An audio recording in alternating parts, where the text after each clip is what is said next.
ಭದ್ರೆ ಈ ಭಾಗದ ಜೀವನಾಡಿ ಅಂದ್ರೆ ತಪ್ಪಾಗ್ಲಾರ್ದು.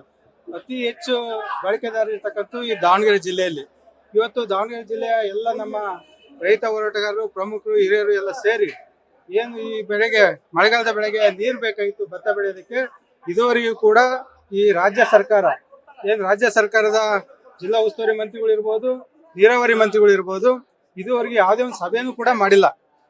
ಮೊದಲೆಲ್ಲ ಏನಾಗ್ತಿತ್ತು ಅಂತ ಹೇಳಿದ್ರೆ ಸಮಯಕ್ಕೆ ತಕ್ಕಂಗೆ ಸಭೆ ನಡೀತಾ ಇದ್ವು, ತಾವಾಗೆ ಸಭೆ ನಡೀತಾ ಇದ್ದು ನೀರು ಕೊಡೋದನ್ನ ಡಿಸೈಡ್ ಮಾಡ್ತಾ ಇದ್ರು.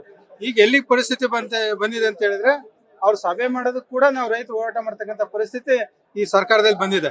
ಹಾಗಾಗಿ ಈಗಾಗಲೇ ಲೇಟ್ ಆಗಿದೆ. ಈಗಾಗಲೇ 170 ಅಡಿ ನೀರು ಭದ್ರಾ ಜಲಾಶಯ ತುಂಬಿದೆ. 170 ಅಡಿ ನೀರು, ಇನ್ನು 8,000 ಕ್ಯೂಸೆಕ್ಸ್ ದಿನ ನೀರು ಬರ್ತಾ ಇದೆ. ನಮಗೆ ನೀರು ಬಿಡ್ತಕ್ಕಂಥದ್ದು ಬೆಳಿಗ್ಗೆ ಇವರು 2,500-3 ಸಾವಿರ ಕ್ಯೂಸೆಕ್ಸ್ ದಿನ ಬಿಡ್ತಕ್ಕಂಥದ್ದು. ಈ ಬೆಳೆಗೆ ನೀರು ಬಿಡ್ಬೇಕು ಅಂತ ಹೇಳಿದ್ರೆ ಬಹಳ ಅಂದ್ರೆ ಒಂದು 20 TMC ನೀರು ಬಿಡ್ತಾರೆ.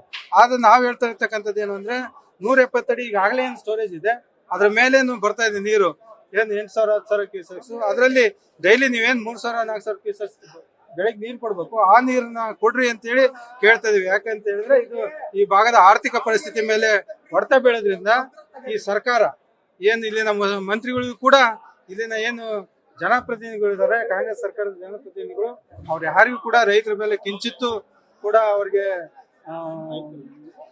ಕಿಂಚಿತ್ತು ಯೋಚನೆ ಇಲ್ಲ ಅವ್ರಿಗೆ. ಹಾಗಾಗಿ ಇದುವರೆಗೆ ಯಾರು ಬರ ಪರಿಹಾರದ ಬಗ್ಗೆನೂ ಎಲ್ಲೂ ಹೋಗಿಲ್ಲ. ಇಲ್ಲಿನ ಜಿಲ್ಲಾ ಉಸ್ತುವಾರಿ ಸಚಿವರು ಇಲ್ಲಿ ಕೂತತ್ರ ನಾನು ನೋಡಿದೆ, ಫೋಟೋಗಳಲ್ಲಿ ಕೂತತ್ರ ಅಧ್ಯಯನ ಮಾಡ್ತಾ ಇದಾರೆ. ಇದು ಎಂತ ಸರ್ಕಾರನ ಗೊತ್ತಿಲ್ಲ.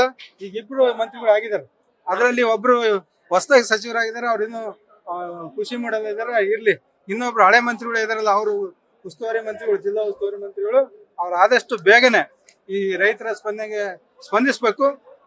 ಸ್ಪಂದಿಸ್ಲಿಲ್ಲ ಅಂತ ಹೇಳಿದ್ರೆ 16ನೇ ತಾರೀಕು ನಾವು ಉಗ್ರ ಹೋರಾಟವನ್ನ ಮಾಡ್ತೀವಿ. ಆ ಒಂದು ಇದನ್ನ ನಮ್ಮ ಮುಖಂಡರುಗಳೆಲ್ಲ ನಿರ್ಧಾರ ತಗೊಂಡಿದ್ದಾರೆ. ಅವತ್ತು 16ನೇ ತಾರೀಕು ನಾವು ಇಲ್ಲಿ ಮೀಟಿಂಗ್ ಮಾಡಿ ಮುಂದಿನ ಹೋರಾಟ ರೂಪರೇಷವನ್ನು ಮಾಡ್ತೀವಿ. ಧನ್ಯವಾದ.